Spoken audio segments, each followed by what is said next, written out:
Assalamualaikum warahmatullahi wabarakatuh. Selamat pagi anak-anak. Bagaimana kabar kalian semua? Semoga kalian semua dalam keadaan sehat walafiat. Amin amin ya rabbal alamin. Sebelum pembelajaran pada pagi hari ini dimulai, mari kita membaca basmalah bersama-sama. Bismillahirrahmanirrahim. Semoga dengan bacaan basmalah tadi, pembelajaran kita pada pagi hari ini berjalan dengan lancar. Amin amin ya rabbal alamin. Pada pertemuan atau pembelajaran kali ini, kita akan mempelajari mengenai mengamalkan sholat sunnah, yaitu bab 4 yang bisa kalian simak juga di buku paket PAI halaman 55. Pada bab 4 atau bab mengamalkan sholat sunnah ini, kita akan mempelajari 3 poin utama, yaitu yang pertama kita akan mempelajari mengenai sholat sunnah berjamaah, yang kedua sholat sunnah munfarid, dan yang ketiga sholat sunnah berjamaah atau munfarid. Namun pada bab ini Bu Guru bagi menjadi 2 pertemuan, dan pada kali ini adalah pertemuan pertama atau pembelajaran yang pertama, yaitu kita akan membahas mengenai 2 poin utama, yaitu sholat sunnah berjamaah dan sholat sunnah munfarid. Untuk yang poin ketiga mengenai sholat sunnah berjamaah atau munfarid, kita akan mempelajari atau kita akan belajar pada pertemuan selanjutnya. Kita akan membahas mengenai sholat sunnah. Sholat sunnah itu dibagi menjadi 3, sholat sunnah jamaah, sholat sunnah munfarid, dan sholat sunnah jamaah atau munfarid. Terus kita akan mempelajari mengenai macam dan ketentuan-ketentuannya dan tata cara atau praktiknya. Pertama yang akan kita pelajari adalah sholat sunnah berjamaah. Apa itu sholat sunnah berjamaah? Di sini sudah Ibu tuliskan pengertiannya. Sholat sunnah berjamaah adalah sholat sunnah yang dikerjakan oleh 2 orang atau lebih dengan ketentuan tertentu. Terus macam-macam sholat sunnah berjamaah yaitu yang pertama sholat Idul Fitri, yang kedua sholat Idul Adha, yang ketiga sholat kusuf atau gerhana matahari, yang keempat sholat khusuf atau sholat gerhana bulan, dan yang kelima adalah sholat istisqa atau sholat untuk meminta hujan. Contohnya adalah sholat Idul Fitri. Apa itu sholat Idul Fitri? Sholat Idul Fitri adalah sholat yang dikerjakan pada tanggal 1 Syawal setelah melaksanakan puasa Ramadan 1 bulan. Waktu pelaksanaan sholat Idul Fitri adalah sesudah terbit matahari sampai tergelincirnya matahari pada tanggal 1 Syawal. Ini adalah ketentuan pelaksanaan sholat Idul Fitri. Terus selanjutnya, tata cara dan praktiknya. Di sini jika mungkin pada video ini tulisannya terlalu kecil dan susah untuk kalian baca, kalian bisa membuka pada buku paket. Di situ sudah dijelaskan atau dituliskan semua tata caranya. Di sini Bu Guru cuman membantu untuk menyampaikannya saja.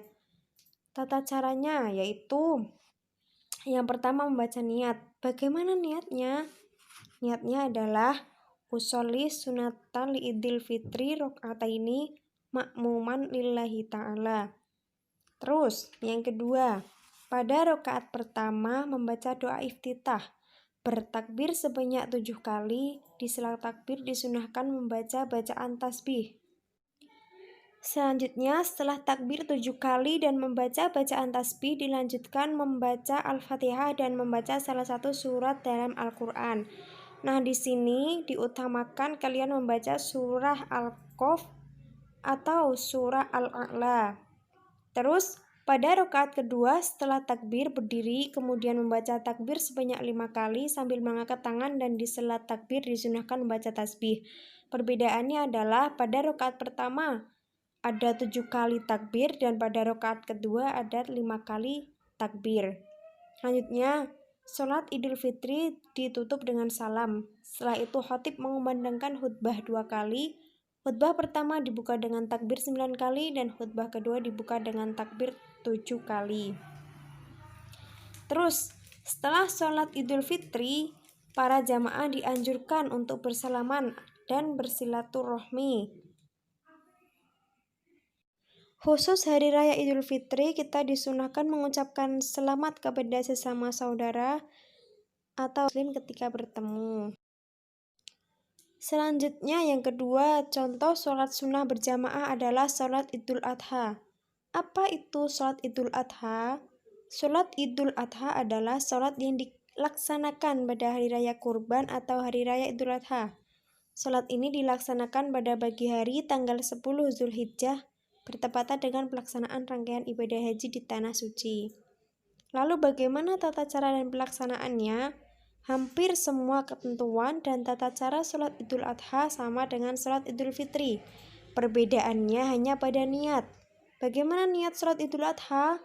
Niatnya adalah usolli sunatal Idul Adha rok'ataini ma'muman lillahi ta'ala. Di sini tertulis imaman, berarti ini niat untuk imam. Jika kalian adalah makmum berarti diganti makmuman lillahi ta'ala, begitu ya. Sholat sunnah berjamaah yang ketiga yaitu sholat kusuf atau sholat gerhana matahari. Apa itu sholat gerhana matahari? Sholat gerhana matahari adalah sholat sunnah yang dilaksanakan ketika terjadi gerhana matahari. Waktu pelaksanaannya adalah mulai terjadinya gerhana matahari sampai matahari kembali tampak utuh seperti semula. Sholat kusuf setiap rakaatnya terdapat 2 kali membaca surat Al-Fatihah dan 2 kali ruku. Ini adalah ketentuan dari sholat kusuf. Terus bagaimana tata caranya? Di sini sudah Bu Guru tuliskan dan bisa kalian baca atau kalian simak juga dari buku paket halaman 62. Yang pertama, tata caranya adalah berniat. Bagaimana niatnya?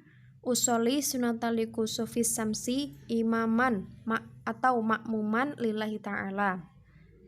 Terus kalian melakukan takbiratul ihram, selanjutnya doa iftitah, membaca surat Al-Fatihah, terus dilanjutkan untuk lebih utama membaca surah yang panjang setelah membaca surah Al-Fatihah.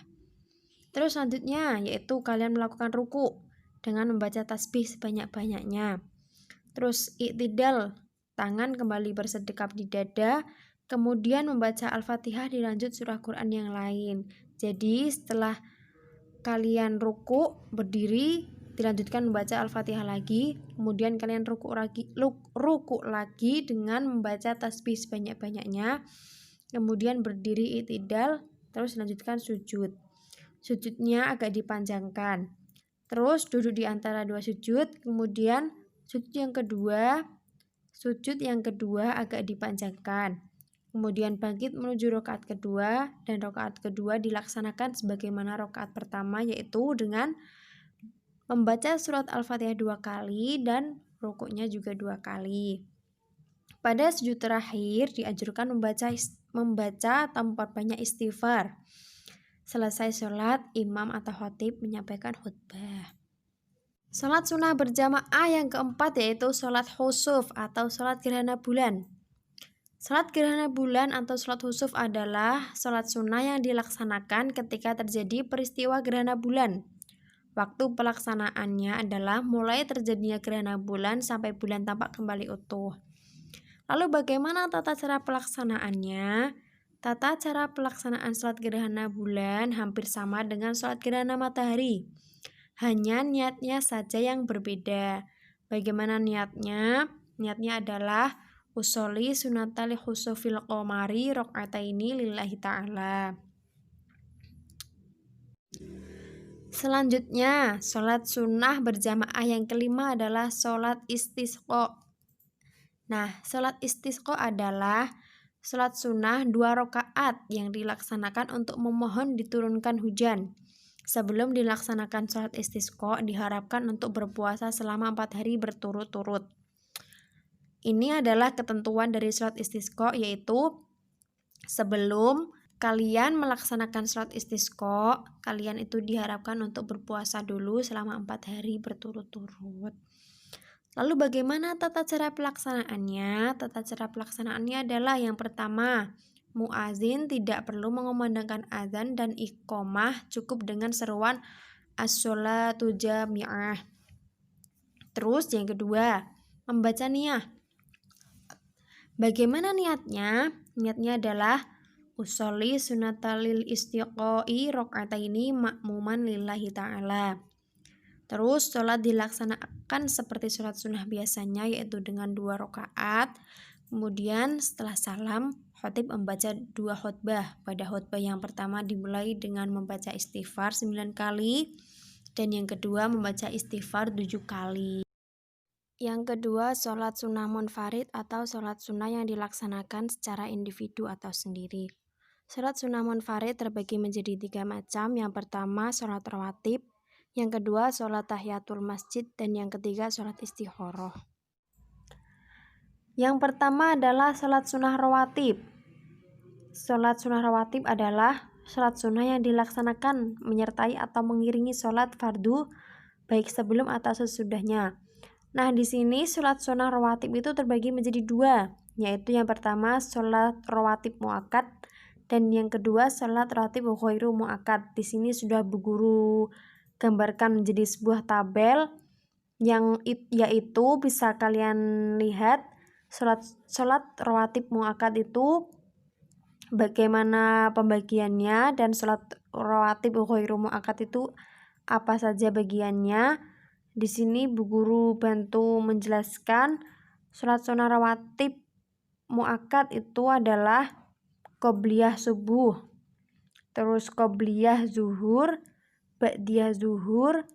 ba'diyah maghrib, dan ba'diyah isya. Terus yang sholat rawatib ghairu muakkad itu adalah 2 rakaat ba'diyah zuhur, 4 rakaat qobliyah asar, 2 rakaat qobliyah maghrib, dan 2 rakaat qobliyah isya.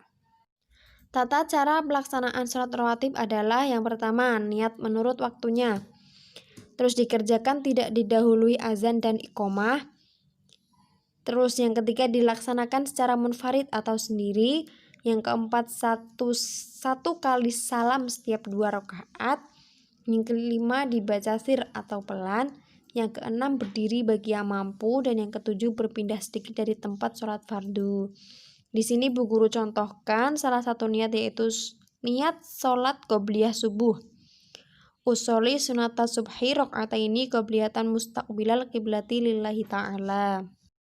Selanjutnya yang kedua yaitu sholat tahiyatul masjid. Sholat tahiyatul masjid adalah sholat sunnah yang dilaksanakan untuk menghormati masjid, yang dilakukan sebanyak 2 rakaat. Tata cara sholat tahiyatul masjid adalah yang pertama membaca niat. Niatnya, usolli sunata tahiyatul masjidi rakaataini adaan lillahi ta'ala. Kemudian dilanjut dengan takbiratul ihram, doa iftitah, surat al-fatihah, dan seterusnya sampai salam. Yang ketiga, sholat istikharah. Sholat istikharah adalah sholat yang dikerjakan dengan maksud untuk meminta petunjuk Allah Subhanahu wa Ta'ala dalam menentukan pilihan terbaik di antara 2 pilihan atau lebih. Waktu terbaik pelaksanaannya adalah saat mulai pertengahan malam yang akhir, sebagaimana waktu sholat tahajud. Lalu tata cara sholat istikharah adalah yang pertama membaca niat. Niatnya, usolli sunatal istikharati rakaataini lillahi ta'ala. Yang kedua, rakaat pertama membaca Al-Fatihah dilanjut surah Al-Kafirun. Yang ketiga, rakaat kedua membaca Al-Fatihah dilanjut surat Al-Ikhlas. Dan yang keempat, setelah sholat membaca doa istikharah. Nah, mungkin itu saja yang dapat Bu Guru sampaikan pada pertemuan kali ini. Untuk pertemuan kedepannya kita akan membahas mengenai sholat sunnah berjamaah atau munfarid. Semoga apa yang Bu Guru sampaikan dapat memahamkan kalian dan bermanfaat bagi kalian. Bu Guru memberikan tugas yang bisa kalian akses melalui link yang sudah Bu Guru tulis di sini, atau mungkin nanti linknya akan dikirim terpisah oleh wali kelas kalian. Sekian yang dapat Bu Guru sampaikan. Wassalamualaikum warahmatullahi wabarakatuh.